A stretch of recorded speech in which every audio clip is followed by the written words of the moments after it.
예배 잘 드립시다. 예배 잘 드립시다.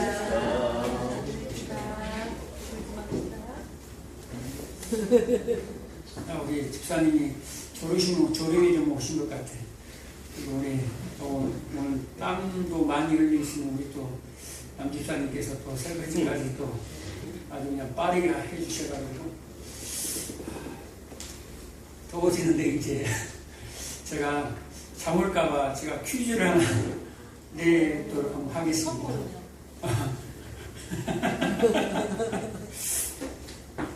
자, 선물은 다운에서 제가 콩쿠스 사드리겠습니다. 자, 어려운 건데 또 어렵지 않을 수도 있어요. 오늘 본문에 나왔던 건데 아까 오전에. 자, 예수님이 숯불을 피웠어요. 예수님이 제자들이 저 90m 밖에 제자들이 고기를 잡고 있었고 그물을 끌어올리고 있었고 예수님은 그 물 밖에서 숯불을 피워놓고 있었어요. 그리고 그 위에다가 뭘 놨죠? 그 위에다가 물고기와 떡? 물고기와 떡, 이게 정답이 아니라 물고기와 떡을 놔뒀어요. 근데 이 물고기와, 이게 문제 들어갑니다. 이 물고기와 떡은 누가 잡은 것일까요? 이 물고기와 떡은 누가 잡았을까요? 저요! 누가 잡았을까요? 여기서 왜 갑자기 누가가 나와요? 베드로! 땡. 시온이! 예수님! 시온아, 다운에서 보자.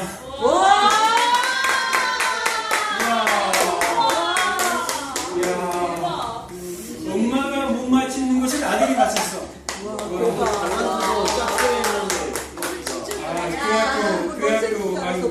학교 선생님 아주 잘 가르쳤습니다. 주님이 하셨습니다. 자, 보세요. 분명히 9절에 숯불 위에 물고기와 떡을 놔두었어요.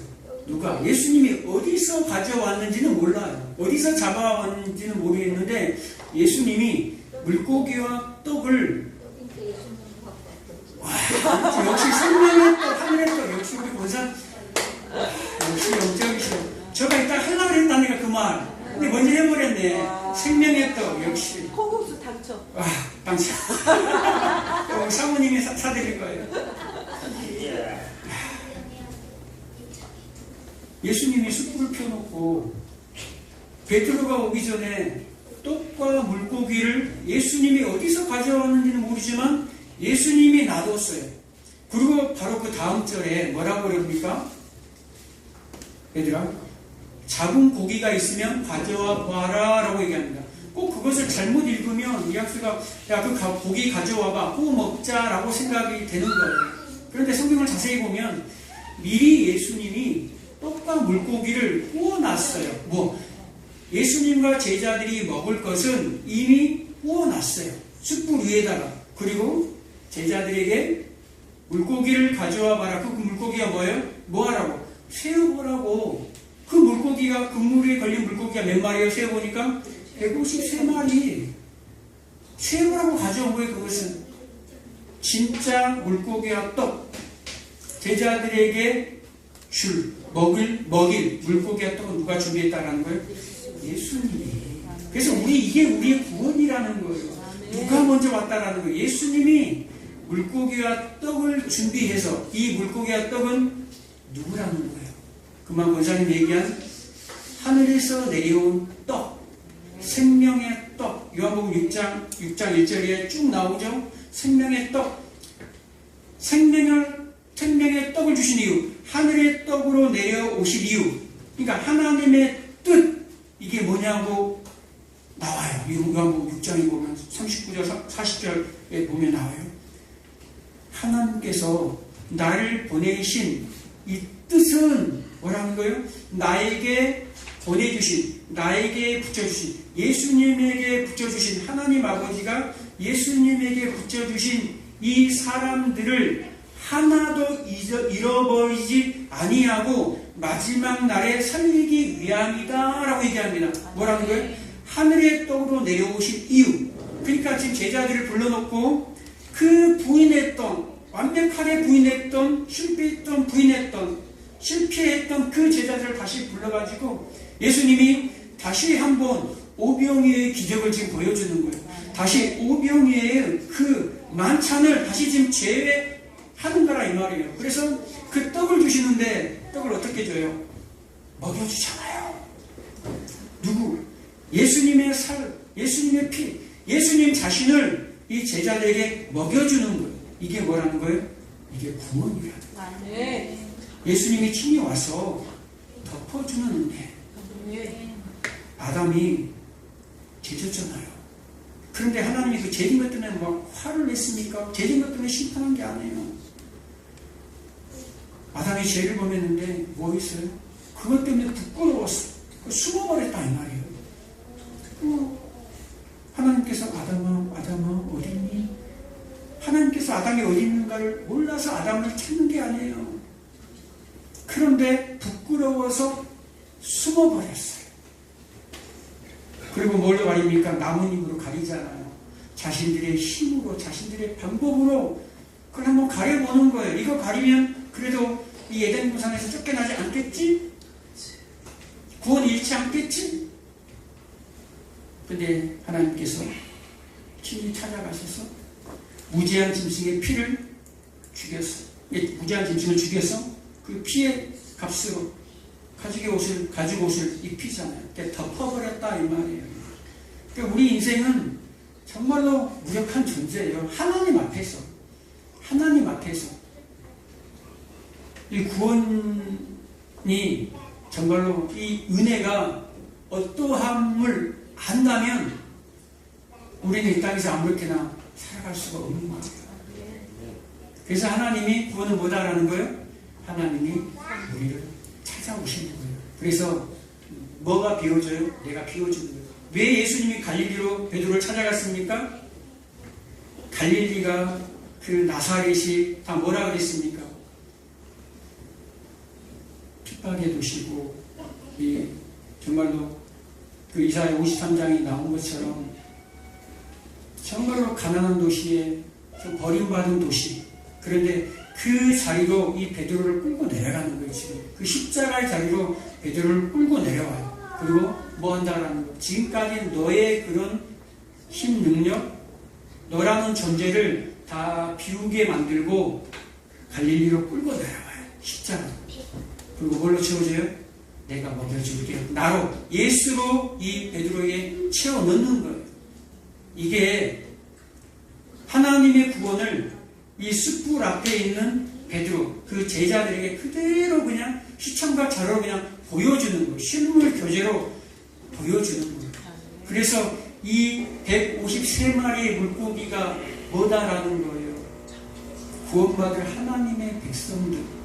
그래서 요한복음 12장 32절에 보면 내가 들릴 때에 모든 사람들을 내 앞으로 이끌겠노라 라고 나옵니다. 내가 들릴 때가 뭡니까? 십자가에 내가 들릴 때에, 십자가에서 내가 죽게 되면 누구를?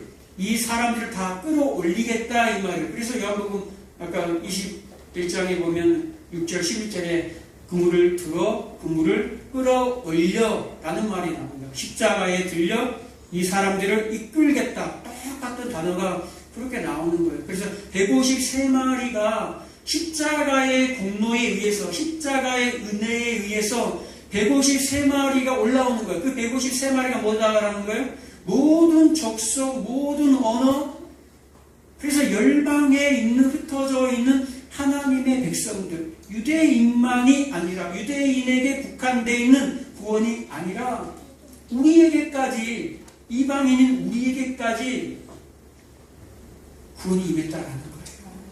그러니까 하나님의 하시는 일은 우리가 그냥 거기에 도구로 동참될 뿐이지 우리가 어떻게 뭐가 대단한 존재가 아니에요.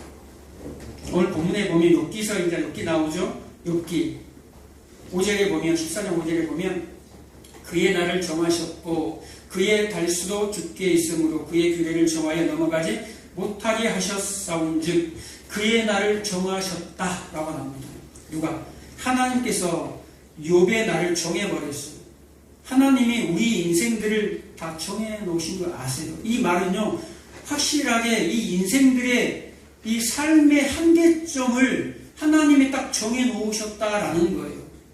보면은 유튜브나 이런 게 보면은 좀 오래 이렇게 하면 건강하게 더 오래 삽니다. 저렇게 하면 빨리 죽습니다. 이런 거 아니에요. 하나님이 정한 인생인데 어떤 것을 관리를 잘하면 건강하게 그때까지 사는 거예요, 사실. 그때까지 건강하게 아니면 건강하지 못하게 사는 것이지 건강하게 살다가 갑자기 심장마비로 죽는 사람들도 있어요. 얼마나 많은지 몰라요. 그러니까 내가 건강을 잘 관리한다고 해서 생명을 내가 늘리고 줄일 수 없다 이 말이에요. 지금 욥이 그런 거예요. 욥이 너무너무 내게 힘듭니다. 하나님. 욥이 자녀들 10명의 자녀들 다 잃어버렸어요. 모든 재산들 다 잃어버렸어요.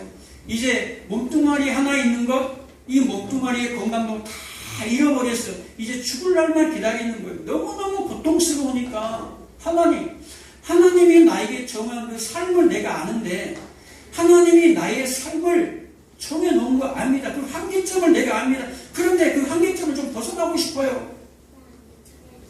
하나님이 정해놓은 나의 삶 거기서 내가 좀 벗어나고 싶어요. 죽기를 지금 강구하는 거예요. 욥이 너무너무 힘들어서. 그래서 그것을 뭘로 비유합니까? 그에게서 눈을 돌이켜 그가 풀꿈같이 그의 날을 마칠 때까지 그를 홀로 있게 하옵소서. 풀꿈같이 그의 날을 마칠 때까지. 이게 무슨 얘기입니까? 하루 종일 풀꿈들도 밖에 나가서 하루 종일 온종일 땀을 흘리고 노예처럼 일을 하다가 그 하루 일과가 딱 끝나면 품삯을 받고 즐거운 마음으로 집으로 돌아갑니다.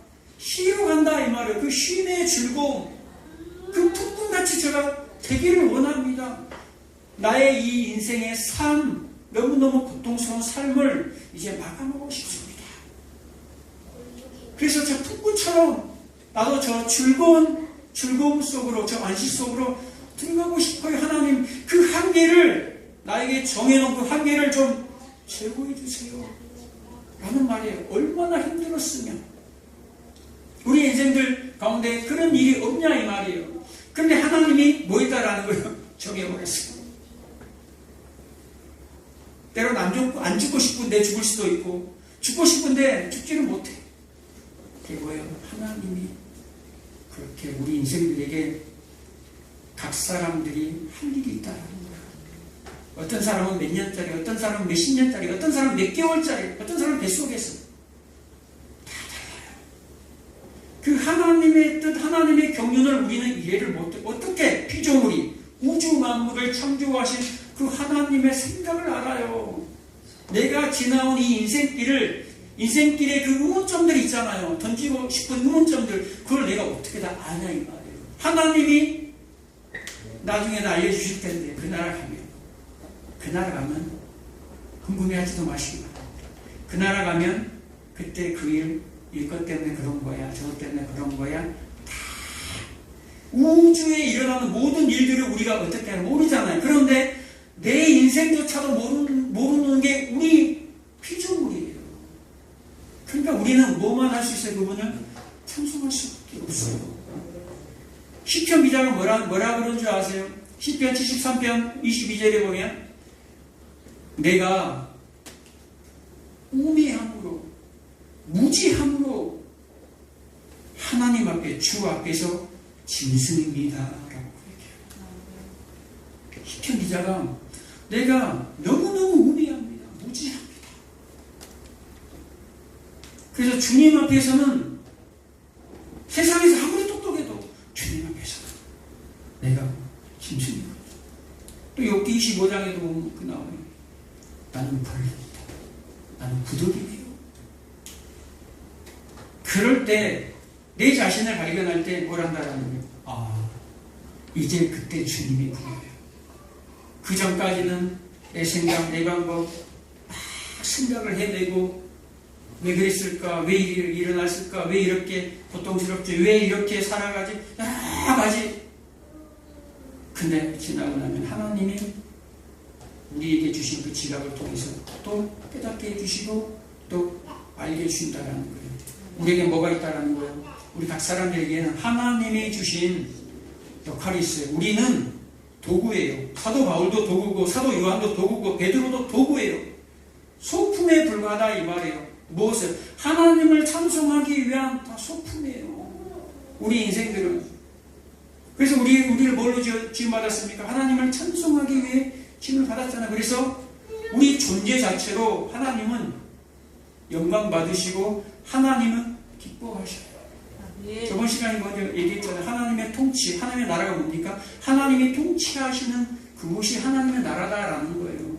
내가 지금 넘어지고 실패하고 있는 그 시간도 하나님이 통치하시는 것을 여러분이 만약에 믿는다면 그것이 하나님의 나라라는 거예요. 그 시간이 내가 지금 이렇게 내가 풍부가 되고 내가 지금 이 모양 이 꼴로 살아가는데 내가 이런 죄를 짓고도 내가 정말 믿는 사람 맞나?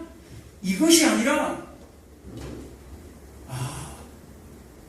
내가 풍부가 되어질 때 나의 민낯이 드러날 때에 나는 믿지 않는 사람이구나 라고 고백하는 것이 아니라 하나님께서 또 베드로에게 갖다 댄 베드로 앞에 놓아둔 숯불을 내 앞에 또 갖다 놓는구나. 네. 그러면서 내가 드러나는 거예요. 그리고 나의 존재가 이거였지. 난 피조물이지. 하나님이 나에게 맡겨주신 그 역할 그거 감당하면 되지. 내가 또 욕심부렸네? 이렇게 생각하는 거예요. 그러니까 다시 그 자리로 돌아오는 거예요. 그래서 사도 바울이 자신을 갖다가 우리가 볼 때 사도 바울이 얼마나 대단한 분입니까? 그런데 자기 자신을 뭐라고 고백합니까? 만물의 찌꺼기, 사람과 천사들 앞에서 구경거리다니까요. 만물의 찌꺼기라니까요. 그렇게 좋아 보이지 않는 모습이다 이 말이에요. 강줄이 타고 도망간 그 모습, 찌질한 모습이라니까요. 그런데 그것도 대단한 그 사도의 하나의 역할이다라는 거예요. 그 역할을 우리는 뭐 하면 됩니까? 잘 감당해 가면 되는 거예요. 잘 순종해 가면 그것이 하나님의 나라이고 하나님의 통치이고 하나님의 열심에 의해서 여러분들이 지금 그 구원의 길을 당당히 걸어가고 있다는 사실을 여러분 잊지 마시기 바랍니다. 그래서 사도 바울이 고백하는 거예요. 죄인 중에 괴수다고 십경 기자처럼 죄인 중에 내가 괴수입니다.